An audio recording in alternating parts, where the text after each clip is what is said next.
చిత్తూరు జిల్లా కుప్పం నియోజకవర్గంలో ఏపీ ముఖ్యమంత్రి చంద్రబాబు పర్యటిస్తున్నారు. 4సారి సీఎంగా ప్రమాణం చేసిన తరువాత తొలిసారి సొంత నియోజకవర్గానికి విచ్చేసిన చంద్రబాబుకు ఉమ్మడి చిత్తూరు జిల్లా ఎమ్మెల్యేలు, స్థానిక నేతలు, పార్టీ కార్యకర్తలు ఘన స్వాగతం పలికారు. అనంతరం శాంతిపురం మండలం జల్లిగానపల్లె వెళ్లిన చంద్రబాబు అర్ధాంతరంగా నిలిచిపోయిన హంద్రీనీవా కాల్వ పనులను పరిశీలించారు. అధికారులను అడిగి వివరాలు తెలుసుకున్న సీఎం వెంటనే కాల్వ పనులు ప్రారంభించాలని ఆదేశించారు. అనంతరం కుప్పంలో నిర్వహించిన బహిరంగ సభలో మాట్లాడారు. మళ్లీ జన్మ అనేది ఉంటే కుప్పం ముద్దుబిడ్డగానే పుడతానని ముఖ్యమంత్రి చంద్రబాబు అన్నారు. తాను ఇక్కడికి వచ్చినా రాకున్నా తనని ఆదరించారన్నారు. ఇప్పటి వరకు తనని 8 సార్లు గెలిపించారని, కుప్పం ప్రజలందరికీ శిరస్సు వంచి పాదాభివందనం చేస్తున్నానని తెలిపారు.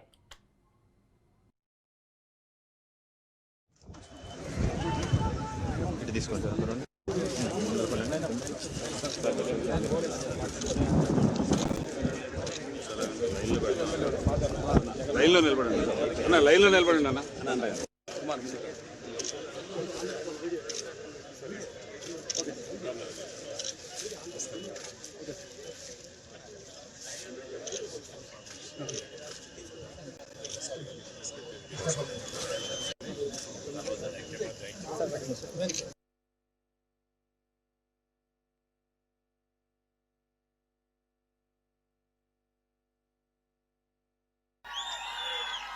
నాకు ఆత్మ బంధువులు,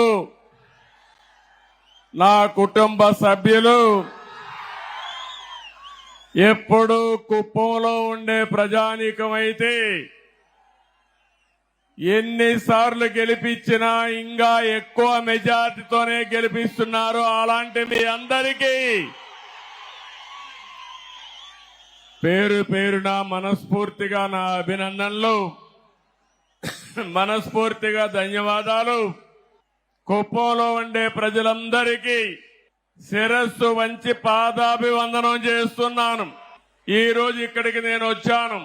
చాలా ఎన్నికల్లో నేను పోటీ చేశాను. ఇది 9వ ఎమ్మెల్యే అయ్యాను. 9 సార్లు ఎమ్మెల్యే అయితే 8 సార్లు మన కుప్పం నుంచే ఎమ్మెల్యే అయ్యాను.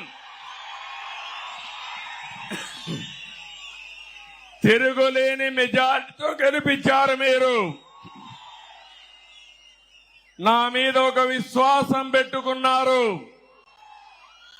నేను వచ్చినా రాకపోయినా ఎన్నికల్లో మేము అండగా ఉంటామని మీ నిజాయితీ నిరూపించారు. నాకు మళ్లీ జన్మ అనేది ఉంటే కుప్పం ముద్దు బిడ్డగానే పుడతాను, మీ సేవ కోసమే ఉంటాను. అలాంటి అరుదైన అనుభవం ఈ నియోజకవర్గం.